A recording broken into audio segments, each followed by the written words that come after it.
സ്വർണ്ണപീഠവുമായി ബന്ധപ്പെട്ട ദുരൂഹത അങ്ങനെ വിജിലൻസ് അന്വേഷിക്കട്ടെ എന്ന് മുൻ Devaswom board president A Padmakumar പറയുന്നു. സ്വർണ്ണപീഠം എടുത്തതുകൊണ്ട് ഉണ്ണികൃഷ്ണനോ വാസുദേവനോ പ്രത്യേകിച്ച് ലാഭമൊന്നുമില്ല. പക്ഷേ എന്തിനിത് ചെയ്തു എന്ന് വിജിലൻസ് അന്വേഷിക്കണം.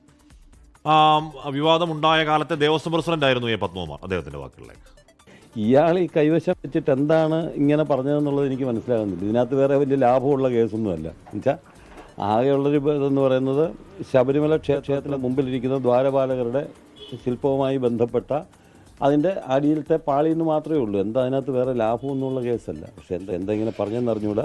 വിജിലൻസിൻ്റെ റിപ്പോർട്ടുണ്ട്. അതായത് ഇങ്ങനെയുള്ള ഒരാളിനെ ചുമതലപ്പെടുത്താൻ പാടുണ്ടോ എന്നുള്ളത് നമ്മൾ വിജിലൻസിൻ്റെ തിരുവാഭരണം കമ്മീഷണർ വിജിലൻസ് ചീഫ് എഞ്ചിനീയർ ഇത്രയും പേരുടെ റിപ്പോർട്ടിൻ്റെ അടിസ്ഥാനത്തിലാണല്ലോ നമ്മൾ ചെയ്യുന്നത്.